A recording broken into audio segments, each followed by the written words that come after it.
Hello, Ground Passers, and welcome to another episode of Ground Pass. Today, we are going to talk about a highly debated topic. It is time, Nick. It is time to talk about exhibitions. I know it's a hot button issue, but we've come full circle, and it is time. Did we not talk about it before? I don't know if we've talked about fully.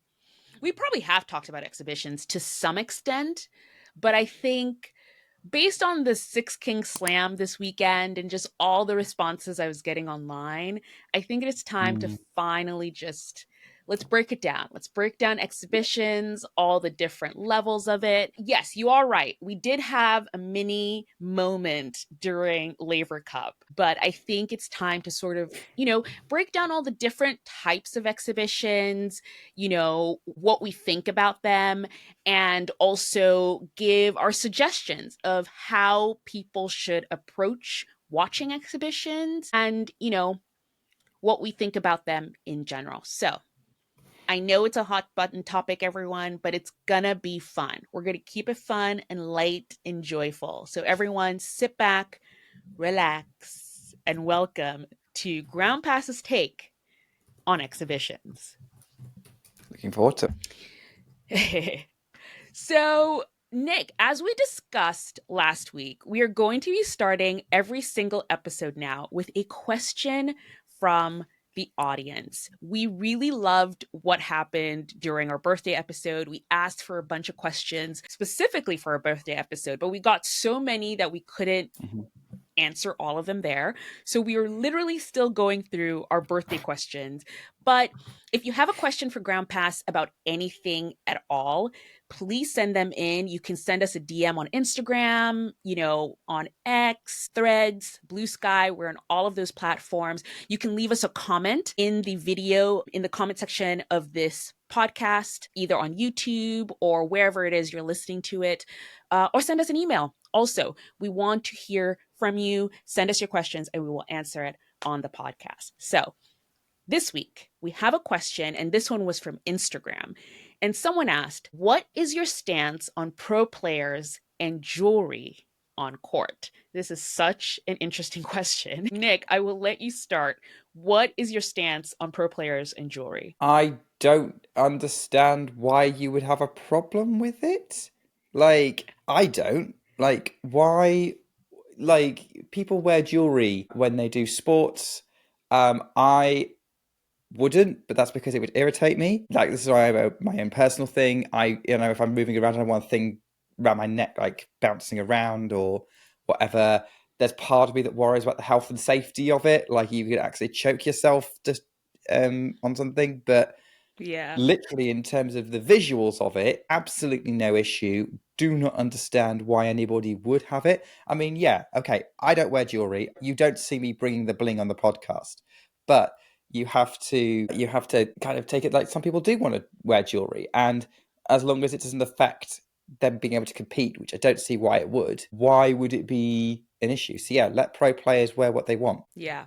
If you are watching this, if you've watched our podcast ever on video, I wear a lot of jewelry, and it's all small, tiny gold jewelry. But here's the thing, I never take it off. I'm one of those people that if I have to take on and off my jewelry, it's not happening. I cannot deal with the faff of having to take it on, put it off, take it on. No. I shower in it, I sleep in it. And some people say that's not good, but I don't, I can't deal with putting it on and taking it off.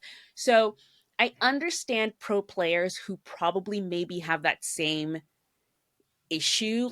They don't want to be taking it on and off. So they just play in their jewelry. I've also seen, for example, I've heard from a lot of players too who kind of especially with their wedding rings or engagement rings, they take them on and off. I think I can't remember, maybe it was Andy Murray. It was Andy Murray. Yeah, he took off his wedding ring and he tied it to his shoelace. He did, yes. He always did, because I think there is the element of, obviously, when you play, you sweat, so obviously it's uncomfortable to play in. Maybe it affects how you grip the racket, but obviously he doesn't want to be without a wedding ring, so he ties it to his shoe, which, if anyone remembers, he got himself into hot water for it a few years ago when he was still playing. Do you remember this, Anastasia?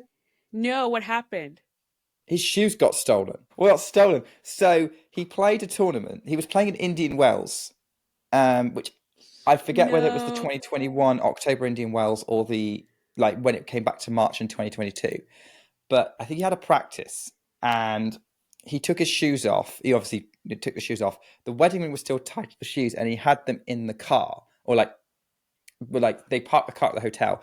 He didn't want to take his sweaty shoes back to his hotel room, and he didn't want to leave them in the car in case they stunk up the car. So he put the shoes on the roof of the car. No, was it on the roof of the car or under the car? Like on the roof of the car or under the car, and forgot his wedding ring was still tied to them. Came back. They all went out. He and his team went out for a meal. They came back and they couldn't find the shoes. Well, obviously. It wasn't a secured hotel car park, but yeah. So he Uh, got. They asked the hotel to review the security footage. He put a thing out on Instagram, which was kind of like I've been an idiot moment. I've been a muppet, and if anyone knows anything, please let me know. Also, sorry to my wife. Andy Murray. The good news is he actually got the shoes, and more importantly, the ring back within 24 hours, because as soon as they told the hotel they were going to call the police, the shoes somehow mysteriously reappeared. Well, there you go. Okay. Yeah. Well, that's good. It all ended well in the end, but seriously, don't leave your shoes on your car outside. Anyway, yes. So back to the jewelry. I completely understand that element of it, and I don't mind at all players, playing in jewelry and stuff. But I do always wonder. When I saw this question, it definitely was interesting to me because there are some players. I take, for example, Andrei Rublev, who plays with a stack of bracelety things, and also someone like Arina Sabalenka, who plays with these necklaces, where I'm just like, how are they comfortable with that? And also, by the way, these are expensive. This is expensive jewelry. Okay. I Got to keep the remember sponsors during the happy. US Open, Arina Sabalenka did this campaign with a jewelry brand, and she's actually still wearing the necklace. Every time I see it, I'm just like, oh my goodness. But she's wearing a necklace currently that has 7 diamonds on it, and then the middle one is some sort of different, like, precious gem. And she's just sweating in it and playing in it and just, doing tennis things. And I could not imagine owning a piece of jewelry that expensive and then sweating in it. I mean, they're not playing, I don't know, chess. They are running around and sweating in it, and it's crazy. And I think of someone like Grigor Dimitrov, who he has those sort of Van Cleef bracelets. And if you're watching this on YouTube, I'm going to put a picture of what a Van Cleef bracelet is. And he has a stack of them. Like, he doesn't have one, he has like a stack of them. These things are very expensive. And he wears them underneath his sweatband while he's playing. And part of if you go to the care website of that company, part of their requirement is you don't wear it when you're sweating. Anyway, tennis players and their jewelry, it's all expensive stuff. They still wear it when they're playing. More power to them. It's really great, but it's interesting. Some of the players, they have small dainty stuff and it's fun. But some of them, I'm just like, wow, how are you playing in that? It's very fascinating. Let us know in the comments what you think about players and their jewelry. I would be really interested to know what you all think. So let us get into exhibitions. Button topic. There's so many different thoughts around exhibitions. I think for some weird reason, exhibitions is like it's like a bad word. It's like swearing in tennis. It's like, oh, exhibition, which is funny. I think until I started really covering quote unquote tennis and like having a podcast about tennis and all that stuff, I never really got that. I've always loved exhibitions and everything. But the more and more you get into tennis and covering tennis, you find out that tennis has become this bad word, or not tennis, sorry, exhibitions has become this bad word. And Nick, I want to ask you, like, when did you realize, or did you ever, have you realized that for some reason exhibitions is this sort of bad word in tennis? Not consciously. Not consciously, but it is something that I guess it's like when you thought about it and we've been talking about it online, it's just one of those things that like I get fed up with people moaning about things, and this is just one of those things I think is stupid to moan about.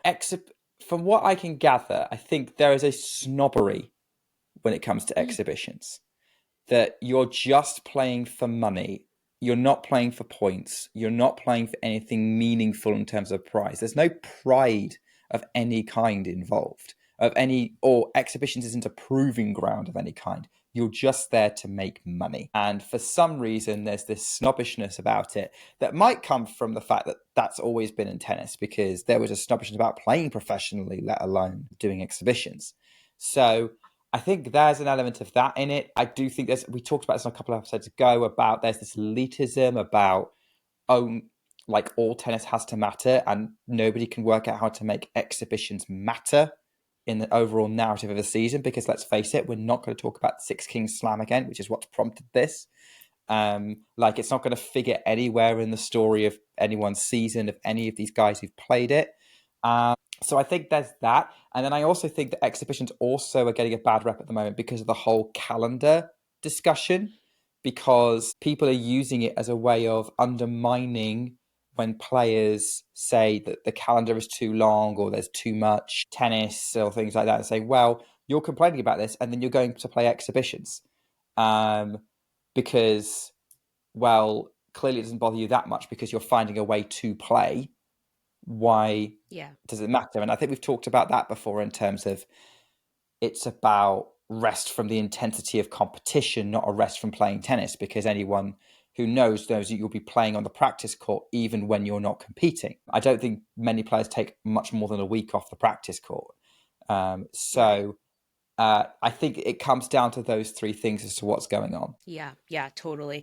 So, I mean, those are all great points. So, before we dive into each of those, let's discuss what an exhibition is and all the different kinds, because I think based on what you said there, all those, there's still different categories of exhibitions, and Mm.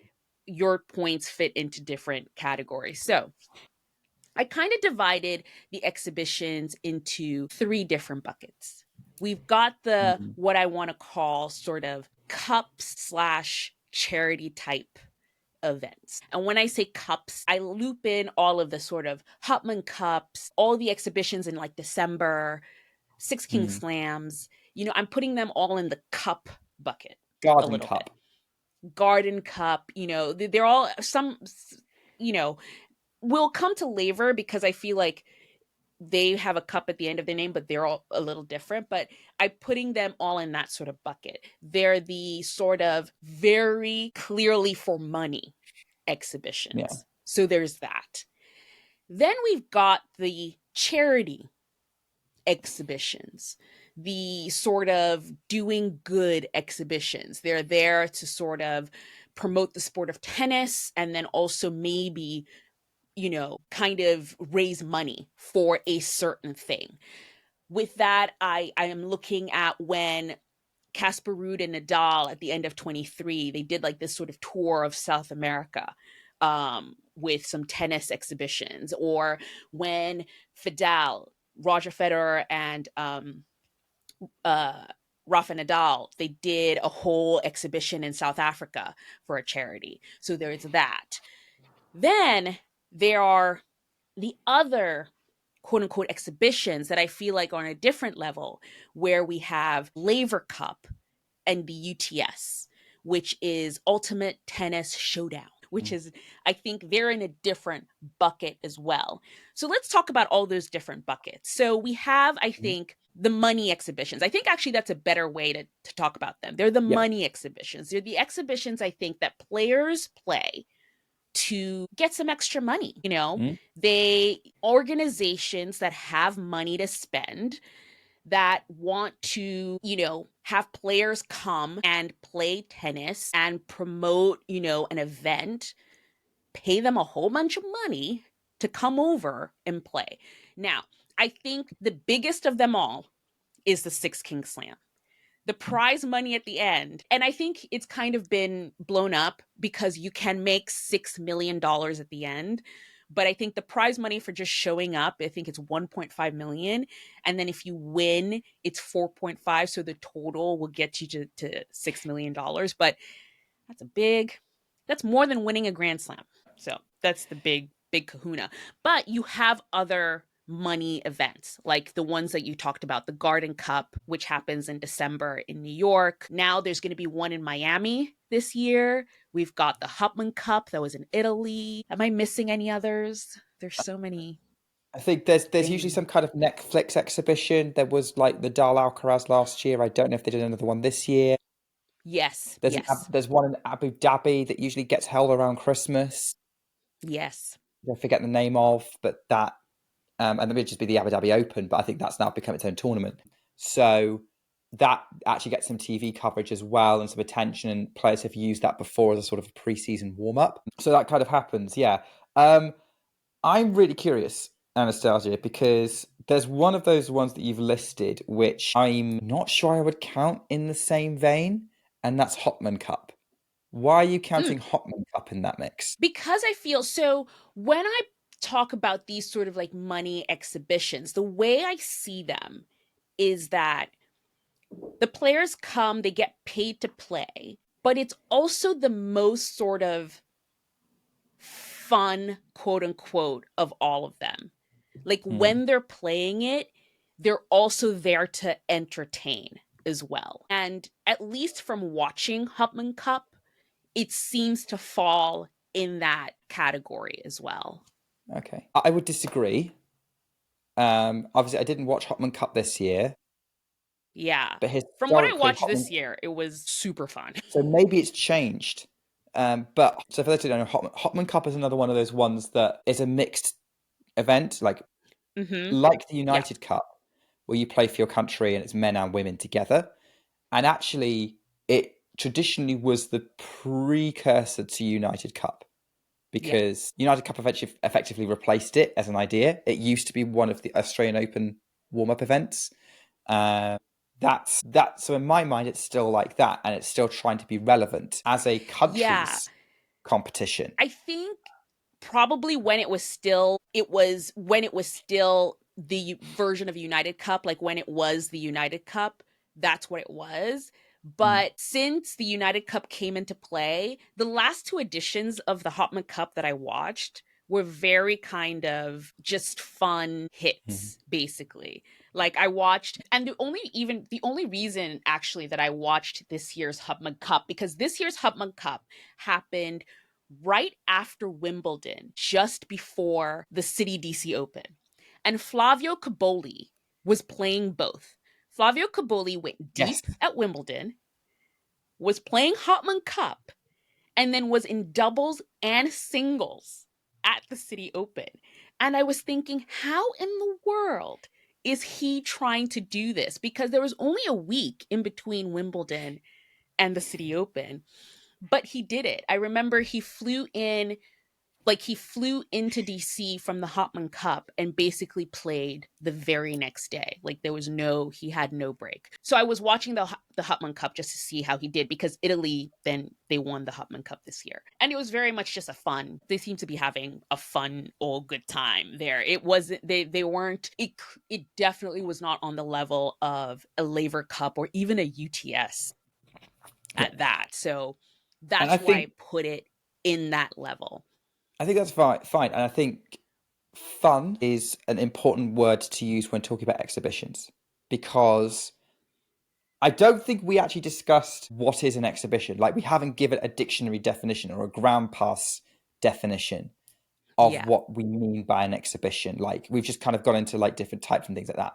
So for me, exhibitions are events that don't count for any ranking points or any kind or hold any kind of historical prestige in terms of the history of the sport, or there's any kind of pride at stake in terms of playing for your country or trying to achieve something. You're either there to make some extra money, or mainly, as to be honest, you're there to have fun playing tennis, because I think pros find it hard to have fun playing tennis because it's their job. It's what they do day in, day out. How many people have fun just doing their job?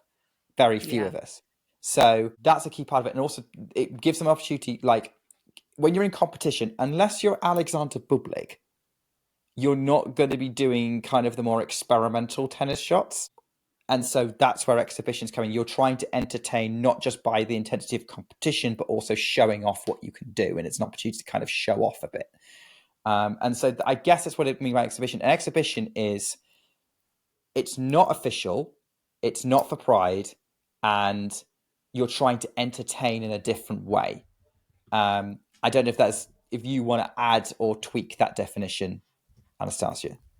No, that definition definitely works. And I will come back. I think we should come back to why players play exhibitions once we've Yeah. gone through all the different levels. But yeah, so that's definitely the first section, I think, of, pay to play, if we want to call Mm. it that. The second grouping that I want to say, I think it's pretty self-explanatory, where it's more sort of like to grow the sport and as a charitable event, which is more towards what Rafa was doing in South America with Casper Ruud. It's bringing tennis to maybe places that tennis doesn't go to often. We always talk about, for example, oh, wouldn't it be nice if there was a Grand Slam in South America, or, maybe a Masters 1000 in South America. And Casper Ruud and Rafa Nadal at the end of 23, they did this entire tour of different South American cities,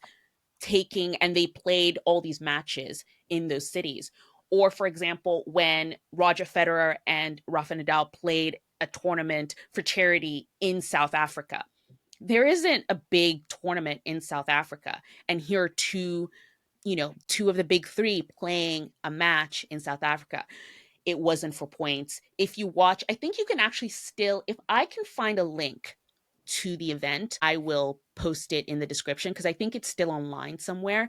And if you watch it, it is clearly just a fun. They actually had Trevor Noah, who's a South African comedian, playing with them as well. Like, it was a totally fun event. So yeah, so that is also in that sort of charitable, bringing tennis to a place that it doesn't usually go to event. Okay, yeah. So I think that's important as well. I don't think I mentioned charity, but you're right. Like, it's about sort of using your resources to raise some money, or, going somewhere. And but like, even in places like the US, where like not every, like a big country like the US, where you can't necessarily get to New York for the US Open or California for Indian Wells, it's a great opportunity to kind of sit back and enjoy some tennis closer to where you are. Yeah, Maybe if you're in the UK, Wimbledon tickets aren't easy to get hold of. Maybe you want to pay some money for a ticket. That's worth doing. And I think of all the exhibitions, these are the ones that are the least controversial, I'm going to say. I don't yeah, think you hear many people saying that these kind of exhibitions shouldn't happen, not unless you are really, really like deep into the everything has to matter camp.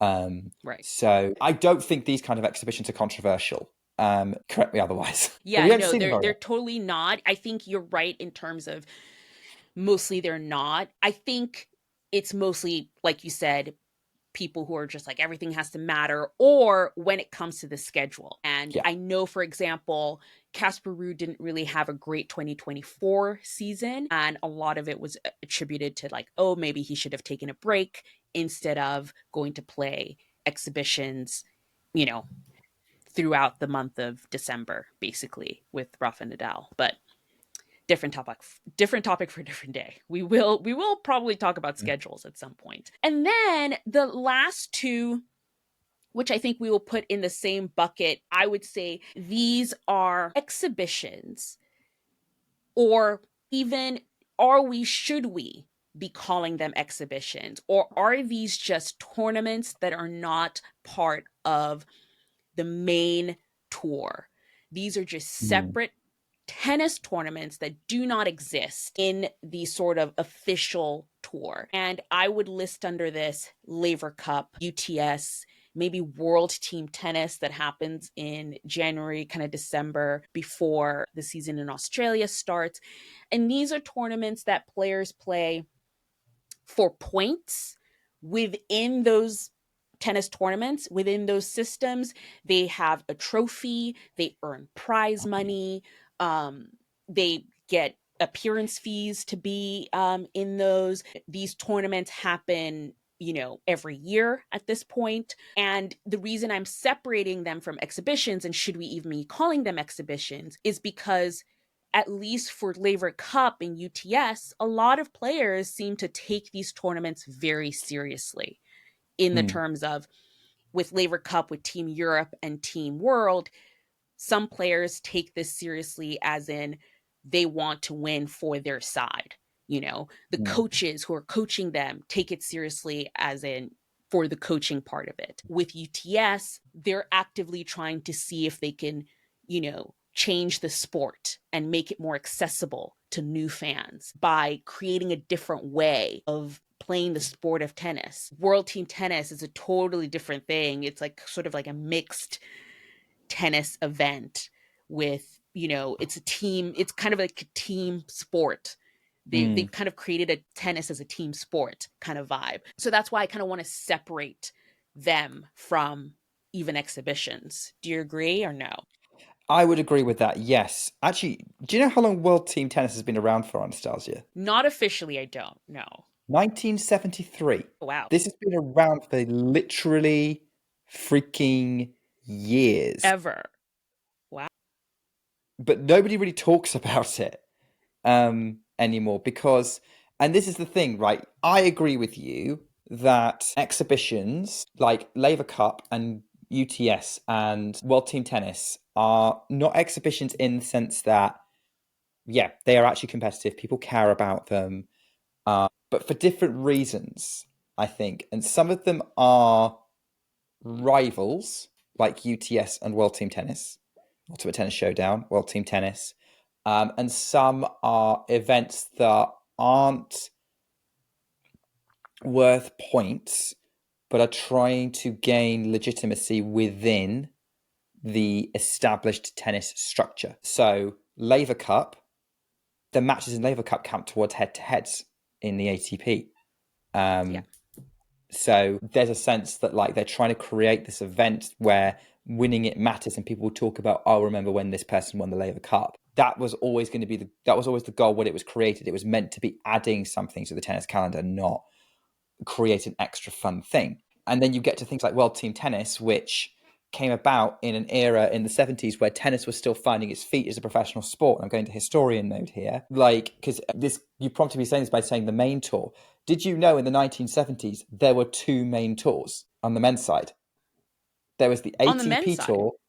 Yeah, there was the ATP tour and the World Championship Tennis Tour, and particularly in the early 70s. And you actually had different top players signed up for different tours, and the only times they would come together would be at Grand Slams, which is one of the reasons why the slams stayed relevant and like the biggest prizes. But then some slams started banning players for taking part in certain tours. So some WCT players weren't allowed to take part in the French Open, I think, or Wimbledon, or didn't want to because it clashed or didn't pay as much. And there was a few years where the French Open banned anyone taking part in World Team Tennis, which meant that most of the women's tour didn't go. So like there were years where Chris Evert and Navratilova and back in the 70s were skipping the French, which is why you have some crazy winners in there because they weren't allowed to. Like Jimmy Connors was banned from playing the French because he was playing World Team Tennis. This is a massive tangent, but I think this also plays into these things don't count because we have now established a set. This is the main tour. This is everything that matters. And anything not that is an exhibition. These are not exhibitions. They are rivals. And so if you're trying to challenge the status quo, you're going to be seen as fringe, or what's code for fringe in tennis? Exhibition. So Exhibition. that's what's going on. And by the way, this almost happened to the WTA tour because the WTA tour was a breakaway from the main tour as well. Like that was the women going, "You're not paying us enough. We're going to do our own thing." And everyone running tennis went, "Well, we'll see how long this lasts." How does 50 years sound? So Yeah. Yeah, that's what's going on. So I would say what you're looking at here is these are rival events to the main tour that are attracting players. They have been very smart with their scheduling because they've realized that the main tour and the point system is so ingrained that players can't play at certain times that without hurting their careers, but they can still grow their own brands and attract people and do that. So that is what's going on with things like UTS, World Team Tennis. Laver Cup is different. Laver Cup tries to exist within. So that's, Yeah. I think, we do need to keep, you're right to keep the separate category. I would say you kind of like, Laver Cup is like an extension and the others are rivals. Yeah, totally. So these are all the buckets Mm. of exhibitions we have. Now it's time to get into, I think, why do players play these exhibitions? Because that's, I think, the crux of the issue here. Mm. I think in general, like as a concept, I don't think people actually have an issue with the concept of an exhibition. The issue comes with when players play exhibitions in Yeah. general. Anastasia, if you were a pro player, would you play exhibitions? Yeah. 100% I would play exhibitions. If I Yeah, was a I pro would. player, like in all honesty, if you're asking me seriously, if I was a Yes. pro player, I would schedule in exhibitions into my schedule. Yeah. Yeah, I think I So, would. I think I would have to think very carefully about it, but I certainly wouldn't automatically turn them down. So, and I think, yeah, you're right. It's down to like when players actually take part. It's like, wait a minute, why are you doing that? Like, and again, it comes down to the scheduling debate, which is a whole yeah. nother thing. And I think this is, if you took this, if there wasn't a debate about the schedule, people would probably grumble and be a bit snobbish about exhibitions, going, why are you doing that? And it would be down to then it's like, are we allowed to enjoy exhibitions? The answer is Yeah. yes, by the way.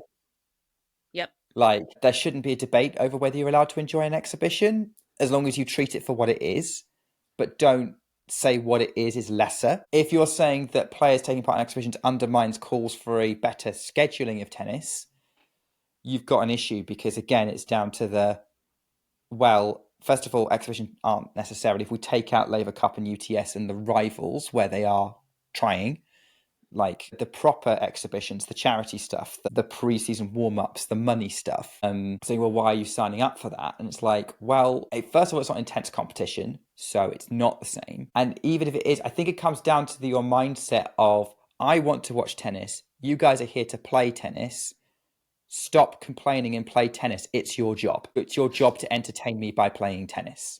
And that is the core attitude here when it comes into it. It's like, well, they are going to entertain you by playing tennis.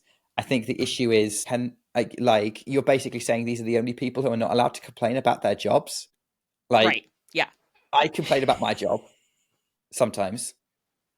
You I'm pretty definitely sure the do. people who are typing all these Yeah. things are also complaining about their jobs as well. But yeah, so I think let's get into the reasons, or at least the possible reasons, why players are playing these exhibitions. I think there are different reasons and we can go into all of them, but one of them I think could be for a bit of a mental break. We've kind of Mm-hmm. mentioned this a bit here where we've said playing a tournament, Grand Slam, Masters 1000, is not the same as playing an exhibition. And I think it was Carlos Alcaraz who actually said this during pre tournament press at the Six Mm. Kings Slam, because he was asked this question. He was asked, you know, what do you say to people who say you complain about the schedule and yet here you are playing the Six Kings Slam? And he said, I completely understand people who are saying it's a bit hypocritical, but he said playing 15 days at a tournament, the mental the mental stress that you need to go through to be in a tournament like a Grand Slam for 15 straight days is not the same as playing 16 Mm. Slam for 3 days. And I can't argue with that. Like, you have to Mm. be intense. I think Yeah. this US Open, I think is the best example of it. Everyone kept talking about this US Open, about Carlos Alcaraz with the shaved head, was, oh my goodness, look how focused he is. He's not dropping a set. He's super locked in. That, I'm sure, was not easy, to be Mm. that mentally locked in for 2 weeks, basically three, because all slams now are like 3 weeks long, to playing 3 days of an exhibition in Saudi Arabia. Do you agree? What do you think? Yeah. Yeah. Yes, it does. It makes sense to me. Like, I don't see why it wouldn't. Like, staying focused for 15 days or longer, that's an intense period of time, especially when you're trying to win one of the biggest tournaments. So, Six Kings Slam is what, 3-4 days? And you get some money out of it, but no, it's not, you're going to destroy your career over it. So, if you don't win it, so nobody's going to remember whether you won it or not. So, why not go out and have fun with it and still enjoy what you do?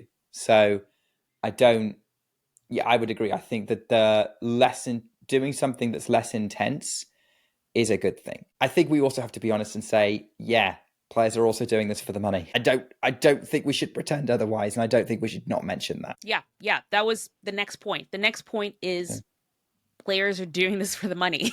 They're not, Yeah. I think in terms of, we talked about the different levels of exhibitions. Most of them, other than I think maybe the charitable ones, but even with the one where, I talked about Nadal and Casper going on tour to South America, I'm sure Casper was paid an appearance fee to spend basically most of December with Nadal traveling to South America. In most of these things, they're paid. And when you think about it, like, this is their job. Should they not be paid to do their job? Do you not want to earn, if you're at a job, do you not want to earn the most that you possibly can at that job? And I think there's this thing, I think that, and do I understand it? I don't know if I understand it, but I don't know. There's this thing that I see constantly where it's like, oh, they're doing it for the money. And I'm like, well, yes, of course they're doing it for the money. What else? What else would they be doing it for? I'm like, the sun The is love of the rising. game, Hello? Anastasia. The love of Huh? the game. The love of the game.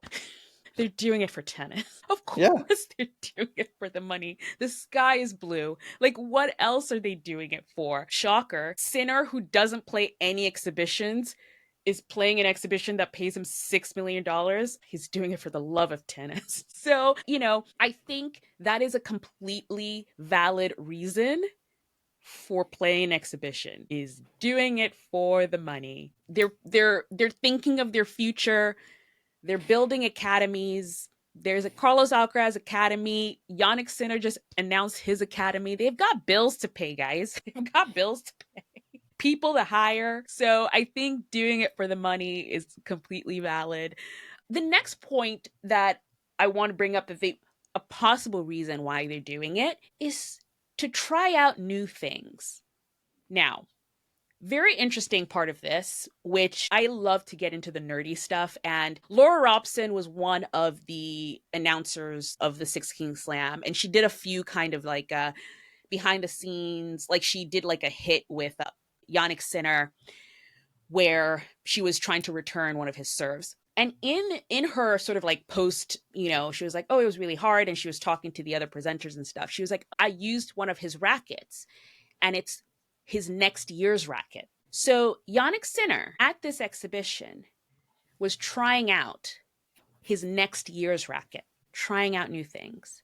He also is trying out his new serve that he has been working on post US Open. Taylor Fritz won a set against Novak Djokovic. Post match, he said, post US Open, he came at it at a different way. Like, he knew he had to come at that match in a different way, trying out new things. Now, what better way or what better time to try out new techniques, new equipment, anything new, than an exhibition where whatever the results are, it's not that consequential, but you can fully try out new skills, new equipment, so that when you actually go to a tournament where it's for points and the results are consequential, you've already tried out your new stuff.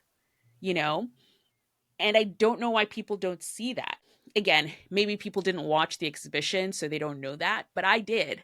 I watched the exhibition and I was so fascinated that I was like, oh, wow, he's trying out his new racket for 2026 already. And he's trying it out here at the exhibition. And everyone kept talking about his new service motion, and he was trying it out here and it worked. He was serving. It was crazy. His new serve is crazy.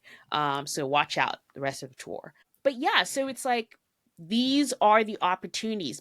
Players can use these exhibitions to try out things that they're working on. It's the one time that things don't quote unquote matter that much where they're willing to try out new things and feel free to do so. I think I agree with everything you said. Like, where else would you try it?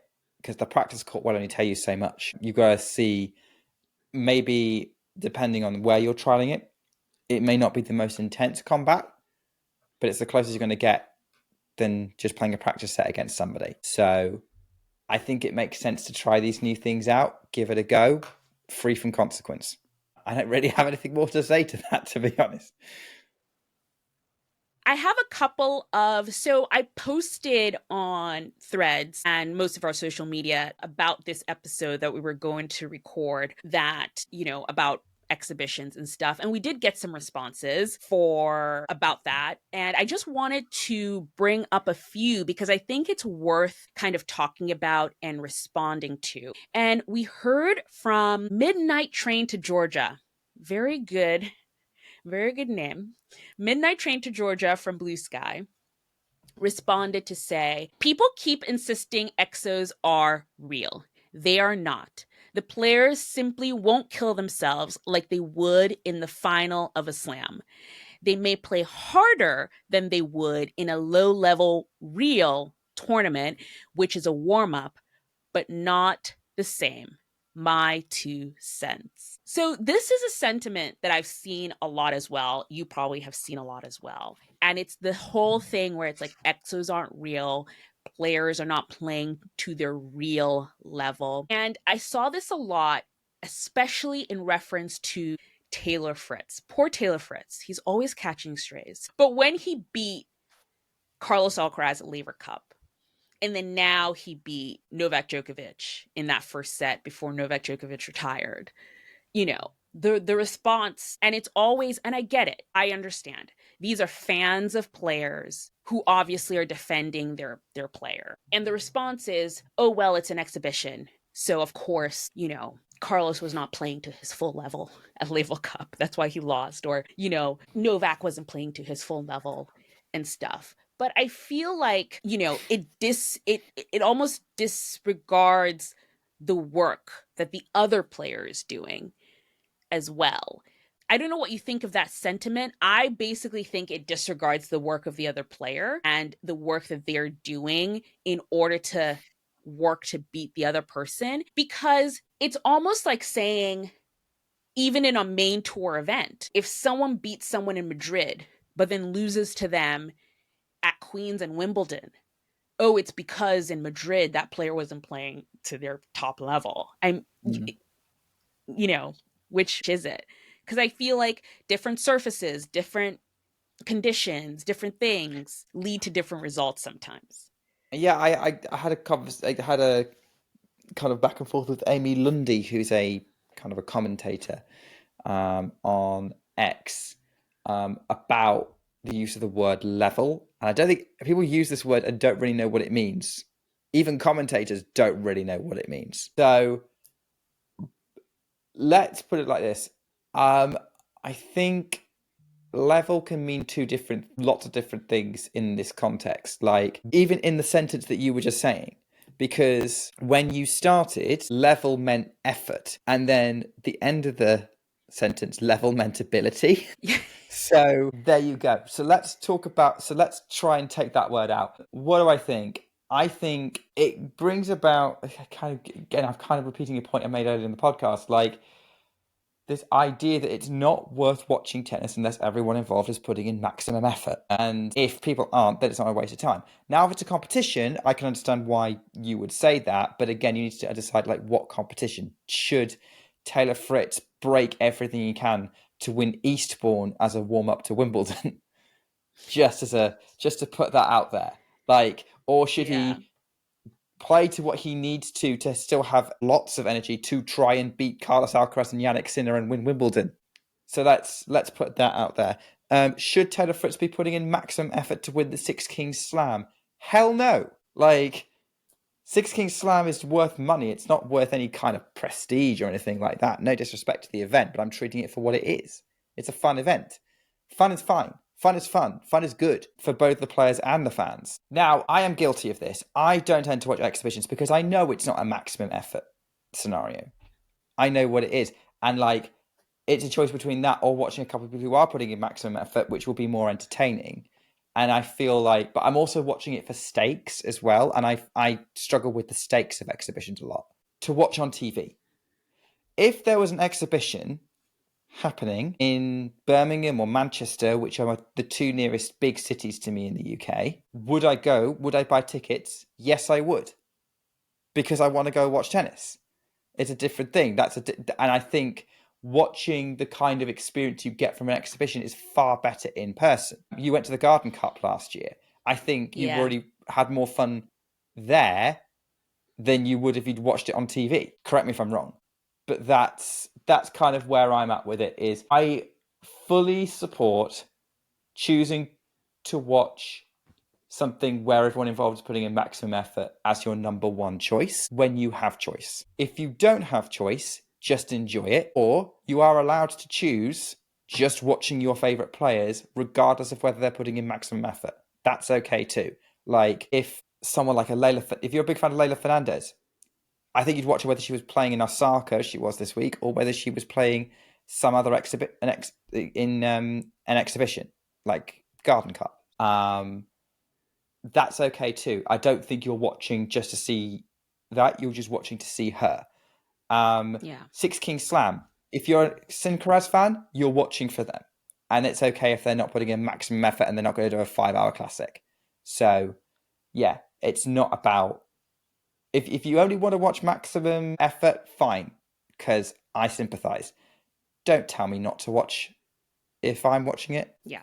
Yeah, totally. Another point that came from online, which I found very interesting as well, was from Sophie. And I thought this was very interesting. And she said, does it depend on the player? I see two types of personalities. Alcaraz plays more exhibitions than Sinner, and I think he values the opportunity to play with more freedom and put on a show. He needs breaks from the tour, hamster wheel, and exhibitions might help him keep loving the sport and money, of course. So you get what she's trying to say there, where exhibitions might be more important to other players than not for the mental break of it all. And I tend to agree. Some players thrive more having that break and having that sort of like disconnect from tournament after tournament after tournament, where, like he said in that presser for Six King Slam, it's just not the same. Playing an exhibition is not the same as playing a Grand Slam. And so just putting it in context of, oh, but you're playing this many weeks of a schedule, it's just not the same when you look, it's not an equal tournament to tournament kind of thing. Yeah, I would agree. I think there are some players who, yeah, it depends on the player. And like, some will play more than others, some will give more effort than others. And with such a wide variety of personalities on the tour, I wouldn't be surprised. I always try to come up with like a super exhibition of players and like, who would you most want to play in one of your exhibitions? And like, for me, it'd be all the players who could do trick shots. So can you imagine if you did a Six King Slam type thing with Alcaraz, Bublik, Monfils, like Mute, Medvedev, even sometimes? Like, Yeah, can you that would just imagine be that fun lineup? That would be times. so much fun. That would be so, so much fun. Okay, so last bit before we recap what has happened this last week of the tour, I just want to say that what happened this week with the Six King Slam is these sort of tournaments, these sort of exhibitions, and especially the fact that it aired on Netflix. It really does help with discovery of tennis. So many people reached out and were like, did you see Sinkaraz is on Netflix? And literally, it's so funny that that was just the sentence. It wasn't, oh, tennis is on Netflix. Sinkaraz is I've on been getting Netflix. I've been getting people messaging me that I'm friends with who are saying, "Did you know that there's tennis on Netflix?" Yep. Yep. And you cannot sort of disregard that sort of reach, that sort of exposure of the sport to just a general public. You know, I do want to say, I don't think we should wrap up this talk of exhibition without touching on the fact of the Six King Slam being held in Saudi Arabia and the issues that come with that. Saudi Arabia is a country with a lot of political and social issues.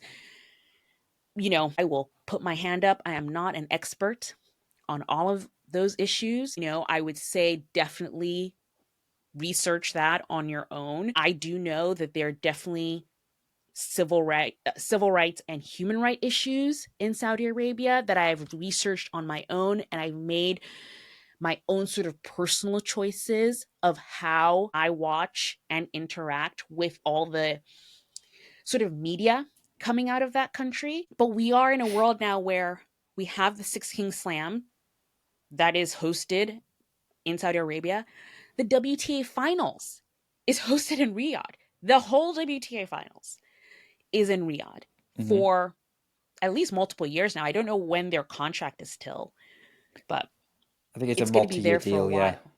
Yeah, so it's going to be there for a while. So yeah, so we definitely have to mention that also. That I think played a part with certain people wanting to or not wanting to watching the Six King Slam. A lot of people literally just saw it on Netflix. They saw the little, because of course Netflix, what they do with all their programming, it's like this huge, massive banner. And it's the first thing you see when you turn it on. And it's like Alcaraz, tennis, Netflix, watch now. So many people watch because of that, because it's so accessible. It's an app that everybody has. And I think that's great for tennis. So should you watch exhibitions? If you want to, do it happily. Have fun doing it. And it doesn't have to mean anything. It can just be for fun. And that is okay. You don't have to sort of like, does it mean anything? It doesn't have to mean anything. You can just watch for fun. Guess what? You can also just watch the main tour for fun. People do it all the time. You can watch the main tour for fun. It's all right. It's okay. So, yeah, that's the only thing I'll leave this. I don't know if you want to end with anything, Nick, but that's how I I'll end it. Your views are aligned with mine. I'm not gonna. I think I would just repeat myself if I repeat your last point, and I do also agree with you that people need to make their own judgment of what they consume with anything that's taking place in Saudi Arabia. So you and I are aligned, Anastasia. So yeah, just go out and enjoy yourself and have some casual tennis. So, it was a busy week this week. A lot of tennis. A lot of So tennis. busy. So It's much busy tennis. 2 weeks, but you had a mini pod covering last week. Yes. That's why I feel like it's been a lot because, yes, we did have that mini pod in between. But this past week, there was still some tennis in Asia, and the WTA is pretty much going to wrap up the season in Asia. But the ATP has moved on, kind of. They still had one tournament in Asia to the European indoor swing. So, European indoor swing is happening as we speak. In fact, just before we get into it, I wanted to pull up, I don't know if you have it to see. I have the live score, yeah. Oh, it's still going So on. there, Okay. yes, the final of Brussels is still going on, and they are into a second set tiebreak. Felix Auger-Aliassime won the first. He's 2-0 up in that second set tiebreak. So we could get a result as we record. There you So go. we're not going to necessarily commentate on it here. What I did want to do was, what I did want to say was like my standout thing from this week, apart from all the WTA finals qualification stuff, which I think would be a longer conversation. But like for me, big headline is Anastasia Medvedev won a title. Oh my Finally, gosh, man. finally, Wow. he's got less lost. Oh wow. It's happened. It's happened. It took over 2 years, but he finally did. He did it. So if you follow us on social media, just before we recorded, I posted about Medvedev winning. And my post was basically, so the last time Medvedev won a title, guys, was Rome. Rome 2023, clay court. And I remember back then, everyone was losing their mind because Medvedev is the hard court king, or at least he was. He was the hard court king before Jannik Sinner came along, but he was the hard court king. He won all his stuff in hard court. He had such a great hard court season earlier that year. And then he comes into clay and he wins a Masters on clay. So we started calling him Clayvedev. And people were genuinely thinking, wow, is Medvedev about to just take over? You know, because if he can play well on hard and now he's playing well on clay, is this his time? If you had told us then that he would not win another title for 2.5 years, pretty much more than 2.5 years, Nick, we wouldn't have believed it, right? No, definitely not. I mean, we were like talking like, he was going to be one of the top guys. Like 2023 was so long ago, Anastasia. We weren't even a Yeah. podcast when Yeah, Medvedev last won a title. we didn't. So there was this assumption that it was all about Medvedev was going to be up there with Djokovic and Alcaraz, and Sinner wasn't even. There were a lot of doubts about Sinner getting there, and Yep. I never doubted Yeah. it, but he was like one of the guys, and then Yeah. it just didn't happen. And then yes, after he didn't win Rome 2024, I was like, okay, it's been over a year, but he should win one soon. It took another 18 months nearly. So Yeah. he's obviously not without trying. He got within a set of winning the 2024 Australian Open, a couple of other events. He's had a few meltdowns this year. He's nowhere near where we expected him to be. But there are signs that maybe he's starting to get himself back into some kind of gear, and we'll see what happens in 2026. It's a bit late to rescue Yeah. 2025 at this point, but yeah, Medvedev winning a title on a hard court, order is restored. We're back, baby. He has a new Sure. team. It's looking, we're not going to get too excited, but it's looking good for the Octopus. Also, on the men's side, if we just want to keep on going with the men's side, Stockholm, just before we started recording as well, I watched Casper Ruud play like the indoor clay, the indoor king that he is. Casper Ruud is not supposed to play this well on indoor hard court. He's just not. He's a clay player. He's a clay quarter. That's what he is. And he played so well that he surprised himself. Didn't he get to the finals of the ATP finals like 3 years ago? Like he Yeah, played was that Djokovic 3 years ago? in the 22 ATP finals. Yeah. But he played the finals against Hugo Humbert, who Hugo Humbert is the sort of player who shows up in February for the indoor swing and then in the fall for the indoor swing, and you never hear from him in the middle of the year. He does not He exist. is Hugo the Humbert indoor is not a king, or he should player. be. Huh? He is the indoor king, or he should be. Exactly. He just doesn't exist in the middle of the year. He's just a non-entity. But at the end of the match, Casper was being interviewed and he was like, I don't think I've ever played this well ever. He said that. And he apologized to Hugo Humbert because he's like, I haven't played this well ever. And I don't know what happened. And Casper, we don't know what happened. And if you don't know what happened, we're all at a loss. But it was such a great performance. It was just incredible. He is very much on the outside looking in terms of making it to Turin this year. But who knows? We still have a few more tournaments left before Turin. And if there is some crazy way that he can keep up this form for the next few tournaments, who knows? I mean, he would need a few players to just not do well in order to make it.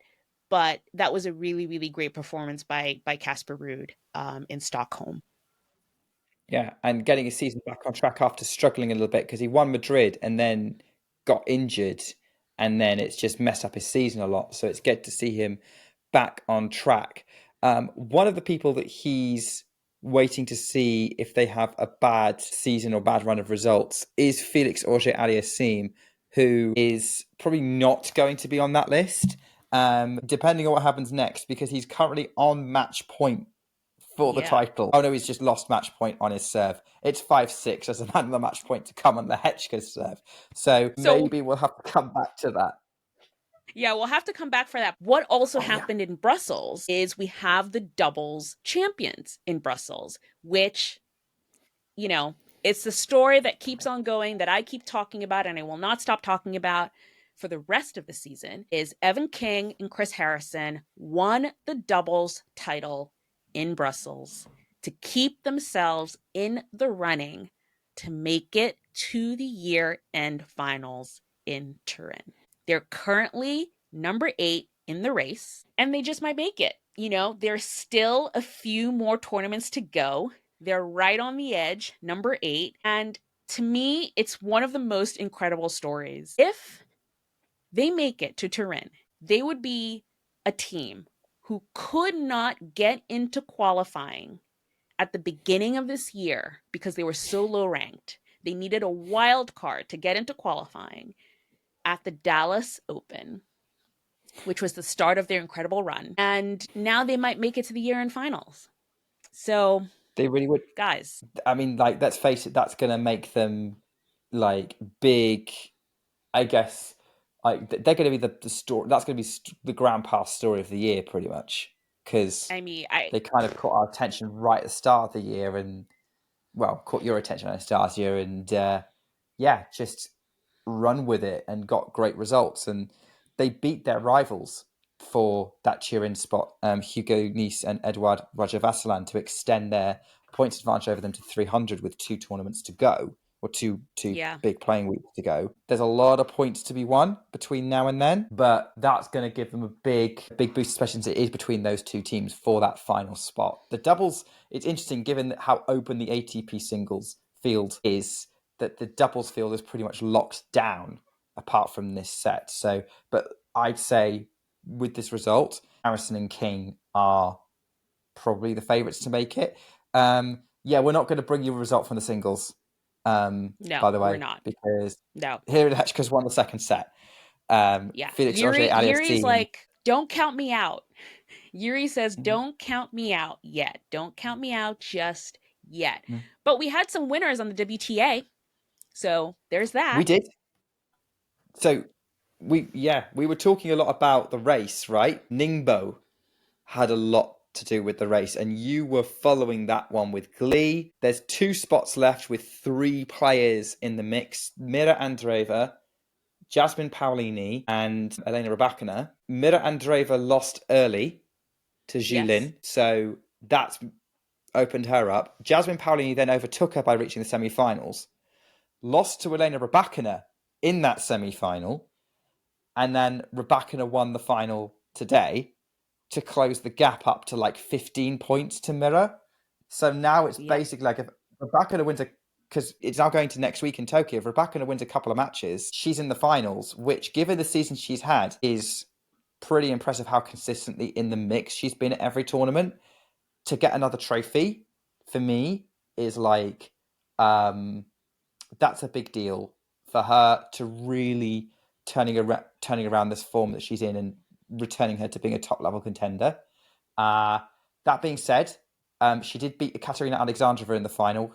She's had 4 500 finals this year, and she's lost 3 of them now. So Yeah. can't catch a break. Also now looking pretty solid at being top 10. Yeah, yeah. No, a lot of there's just so many awesome stories happening right now in the WTA. Like I just think it's just such a miss if you're not paying attention to what's going on the WTA right now. So yeah, Jasmine Paolini, they announced that she has qualified yesterday. They announced she qualified because Mira Andreeva is not going to be playing next week. So because she's not playing next week, she has kind of, it's now basically up to Elena Rybakina to create her own luck. Paolini is in, and basically Elena Rybakina has to win 3 matches next week in order to make it to the WTA final. She's in as an alternate already. So if she can win 3 matches next week, she's in, and Mira will be the alternate. So that's kind of where we're at with the year-end finals with the WTA. And then as for Ekaterina Alexandrova, like, what a silent killer she is. I just remember I have this photo, and I think I will insert it as well. I have this photo of her from the Charleston Open, and I remember reminiscing back to that time where I was like, she's such a quiet individual. Like, she doesn't, she's not that expressive. She doesn't make too much noise in terms of like what's going on around her. She just is like very introverted, but she does have just such a big game. And yeah, she's now a top 10 player finally. She's been around for so long, and to have that many finals in a season, it's just consistency. She's playing consistent. Her problem, unfortunately, with this final, because I did then go back and watch, I didn't watch it live because it was happening in the middle of the night for me, but I went back and watched it. And she had that first set there, against Elena Rybakina. And Elena took a bathroom break after the first set. She came back and she won the second set 6-love. And it was because when Elena Rybakina is playing at her top level,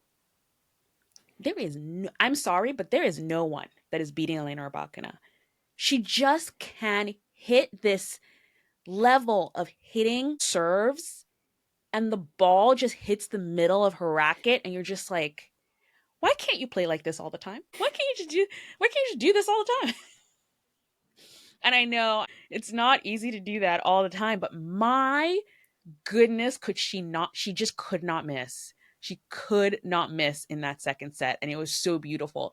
Alexandrova came back in the third. There were just some shots in the third that were just awesome. But Nick, if you can go back and watch that match, it's worth it. It's worth it. That was a good one. That was a I good did see the final. score, and I was like, that second set made me think maybe it was pretty straightforward from No, that point on. no, no. That was a good match. It was not straightforward. It does. And that's the thing about tennis, guys. I know we keep saying this. You see the score and you think, could be. No, that was good. That was a good little match there. So, yes, Brussels men will continue. That's probably going to be another battle there. They've had now two tiebreak sets. It's seeming like they'll have 3. What else happened this week? So the only other tournament that happened this week was the WTA 250 in Osaka, which Leylah Fernandez won, second tournament win of the year. I did think she was looking good coming into this week because she's had some really tough scraps with some top players who weren't in this tournament. Naomi Osaka was the top seed, but withdrew with injury and has now ended her season halfway through the tournament. And that just left the door open for Fernandez to come through and take a second win of the season. And yeah, she is definitely one of those kind of... I always really like watching her because when she's on fire, she just brings so much energy and fun to everything. And it's always fun just seeing her determinedly fight for every single point. And she definitely did that to win the Osaka title this week. Probably not much more to say about that right now, but just to give you the update. And I think Leylah's looking good. Although it could be fun because if Leylah wins her opening match in Tokyo, she'd play Rybakina in round 2. So we'd end up with a shootout between the 2 winners this week in the second round. That's if Leylah wins her opener. Yeah. That'd be fun. These girls, they're playing like right down to the wire, all of them. But long season. But yes, always great. Fernandez 2 titles this year. Definitely another good season for her there. Again, just a couple of things that happened also this week. Super sad news for Holger Rune. He has ruptured his Achilles. I watched this match. He was playing a match against Hugo Humbert. It was the semifinals in Stockholm. That can't be fun to see. No. And it was so... He already had that leg hamstring taped or wrapped. So you don't know if it was because he was compensating for something else and then it happened, but it was rough. And immediately he knew something had popped. And, from what his mom said and just what people are saying, it seems like this is an injury that could keep him out for close to over 9 months. That's the whole season. That's an entire season. You're Yeah, hoping, because at least I'm by that, hoping, huh? yeah, I was going to say, by that, at least it's gone during the off season where most of the most important healing is going to happen. So he's got 3 months until the Australian Open starts. He's probably not making that. That's too soon. So then it's like he might just make Wimbledon if he rushes it. If he recovers really, really well, Wimbledon is possible. Otherwise, we're not seeing Holger until the North American hard courts. Just to put this in Yeah. context for tennis fans who work by that calendar. Yeah. He already announced that he's having surgery soon. So we at least know that's happening very shortly in order to put the Achilles back together. But yeah, that was rough. Another rough one. Haley Baptiste was in qualies in Tokyo and had to retire from her first round qualies match. And that basically puts an end to her season.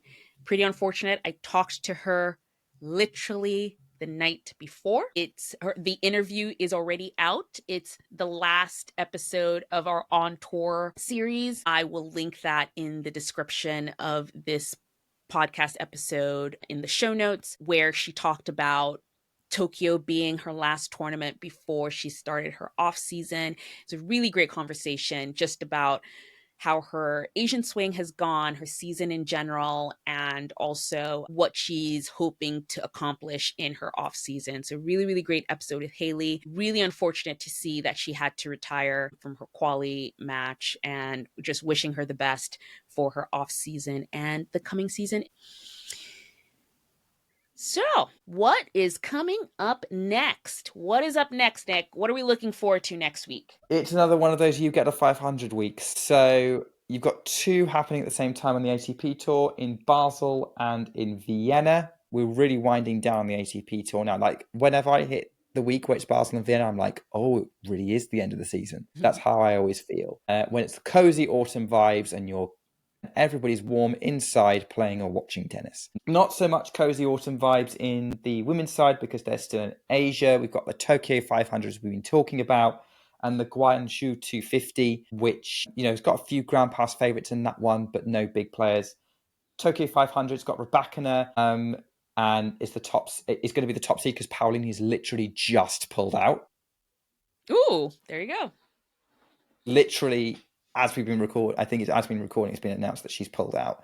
So Rebecca's the top seed, Alexandrova's the second seed, and we're going to be watching to see what she can do. Victoria Mboko is also playing that week. She's now been elevated into a seeded spot. If you want to know who's playing on the men's side, then Valentin Vacherot is back, except he's playing Taylor Fritz in his first match in Basel. We will see what Ruud, the indoor king, can do against the big serves of Fritz and Shelton, who are taking part. And in Vienna, Daniil Medvedev is hoping to continue his winning streak, but he's got to have to deal with Yannick Sinner because he's playing Vienna. Everyone's going to have to deal with Yannick Sinner. So we're not necessarily going to hand him the trophy because we did that in Shanghai and look what happened. But let's see if he's back. Yeah. Let's see how it goes. It is time. It is time for the player of the fortnight. It is time. And I'll start this time because I think it's pretty easy. And we've talked about him ad nauseum. Ad nauseum. We actually have a video coming out today about this player. So I think it's going to be quick. Valentin Vacherot. There is no other one who we can pick to be the player of the fortnight. Thank you for reminding me about him, Nick, because I was racking my brain about who would be the player of the fortnight. And then, of course, I was like, well, Valentin Vacherot. It feels almost like it happened a month ago, but it was only last week. Valentin Vacherot came from qualies to the title at the Shanghai Masters. He was ranked 204 in the world. He's now ranked 40 in the world. His entire world has changed. To put this into context, guys, he has never played. Well, I don't know. I want to correct myself. I don't know if he has never played the main draw, but I don't think he's ever played the main draw of a Grand Slam. He's only No, played he qualies hasn't. of a Grand Slam. He couldn't even get into Masters level events. He just hasn't had a real calendar before. He was on the Nothing Major podcast yesterday, and I watched the episode. Really, really great watch. I will link that episode in the description of this podcast. But he was just talking about how it's going to be so different for him next season, where, and this is actually a very interesting topic, probably when we talk about schedules and stuff, where he said before, when he had to schedule for challengers because that's what the level he was at, he says like sometimes there are like 6 different challengers all over the world, and it's like, which one do you pick, where do you go? And he says now it's completely different. When you're ranked 40 in the world, you can get into all the Masters events. You can get into all of the Grand Slams with direct entry. And you can just, slot those all into your calendar. And then you can then pick, okay, I'll go to this 250, or I'll go into this 500, or I'll go to this 500. It's just completely different. And he gets to do that for an entire year. It's really funny too, because of course, everyone's talking now about, you know, he's coming from 204 in the world. Can he keep that level? Is he just going to drop right back down to being 204 in the world? And I will give you this quote from his coach, who happens to be his half brother. Apparently, he's related to every French player ever. I feel like every time there's another relative that pops out of nowhere. But his coach said, when Valentin plays as the favorite, he tends to just want to put the ball in. He doesn't play aggressive. He just puts the ball in and, just hits back and forth. But when he plays a top player and he's the underdog, that's when he truly plays his game and he plays aggressive. And that's what we saw in Shanghai. So if he plays a full season as the underdog that he still is, I don't know. I think he has a chance. I think he has a chance to stay where he is right now. And wouldn't that be cool? So Valentin Vacherot is my player of the fortnight. That's got to make that first round with Taylor Fritz and Basel even more tasty. Oh, I'm watching that. Oh, I'm going to watch that. I'm so sorry, Taylor I Fritz, will but if I'm I watching can. that. Yeah, sorry for it. I don't know if I can. It depends on what it clashes with my work schedule, but Yeah. we will see. That's definitely going to be the one that I'm going to want to know the results of as soon as possible. Well, I think we're both doing well at reminding each other about people for players of the fortnight, because I reminded Anastasia about Valentin Vacherot, and she reminded me of my player of the fortnight, because I was just doing a fun exercise, which I don't know will ever come out or anything like that, but I was trying to do, what if Ground Pass did a Ground Pass finals, like the WTA finals or the ATP finals? And one of the players that kept on popping up on that list was McCartney Kessler. And I was like, okay, she's having a good week. She got to the quarterfinals in Ningbo. She lost to Alexandrova, but she beat Samsonova. She beat Kenin as well. Like, she'd had a decent week. And I messaged Anastasia during the week. And I was like, why have I not picked McCartney Kessler as player of the fortnight before? And the answer is because McCartney Kessler always peaks when someone else peaks. I think McCartney Kessler peaked. I think I kind of passed over her winning Hobart earlier in the year, because I can't remember when we recorded our episodes, but I think it was either out of sequence, and so our next episode was after the Australian Open, by which point the Australian Open had happened, or we were all very caught up in Gao Jinyu's exploits in the United Cup, which is why she got it. And then she wins Nottingham the week after Tatiana Maria won Queens, and everyone was just like, Tatiana Maria was just like the story of pretty much tennis for like at least a week. McCartney Kessler just never peaks at the right time, and it's happened again, because basically, McCartney, you've got to time things right, because you deserve player of the fortnight, but it's just the timing's never quite fit right, because I have to give it to Tereza Valentova. Like, Anastasia said, yeah, but she's obvious. So if you don't know who Tereza Valentova is, get used to hearing her name. She's an 18-year-old Czech player. won the Junior French Open last year, and then caused a bit of a stir because she got Coco Gauff in the first round of the Senior French Open this year. And I thought put up a decent match of it. Yes, Gauff's experience and shone through quite a lot, but yeah, the Czechs have produced another talent, and Valentova scrapped her way to the Osaka final this week. Got through some tough players and ended up losing to Leila Fernandez in a 3-set final, but gritted her way through what was a tough, after losing 6-love in the opening set, comes through and wins the next set 7-5, has a bit of fun with it. And I think she looked really fired up when she beat Jacqueline Christian to win the semi-finals, in her semi-final there. And yeah, this is not just a team talent that we could all be excited about, oh, we'll see them grow. Valentova's here to fight. She's here to prove herself, and I think she's going to be doing that a lot more going into next year. So yeah, Tereza Valentova is my player of the fortnight because you'll be seeing her on a ground pass for a little while longer, definitely in Australia. And I definitely, if you're in Australia, recommend going and checking her out because she might not be a ground pass player for much longer if she keeps fighting like this. Yep. Highly recommend going to her match at a Grand Slam. I think it was second round at the US Open. I was bored with the match I was at, and I asked our online friends, where should I go?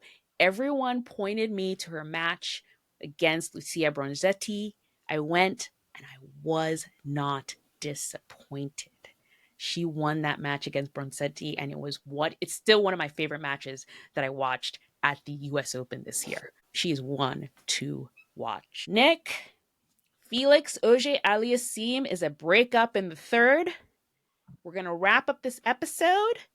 Guys, check in to see if he won the title in Brussels. Who knows? Because I think Felix Auger-Aliassime, this is his season. He loves indoor hard court. He is fighting to get to the year-end finals. He's had kind of a really great resurgence this end of season, so I think he does deserve it. But yeah, I don't know. What else can we say? This was a great episode. We did it. Yeah, we did it. Always did it. Yeah, we always do. Guys, thanks again for listening. If you're watching this on YouTube, please like and subscribe. Again, leave in the comments, what do you think about exhibitions? What are your thoughts and feelings about them? Are you enjoying them? Are you loving them? Talk to us. Let us know. If you're listening to this on a podcast player of your choice, drop us a note. Tell us as well. Leave us a rating. It really helps with others discovering our podcast, and we greatly appreciate it. Thank you all, and we'll see you on the next episode. Bye, guys.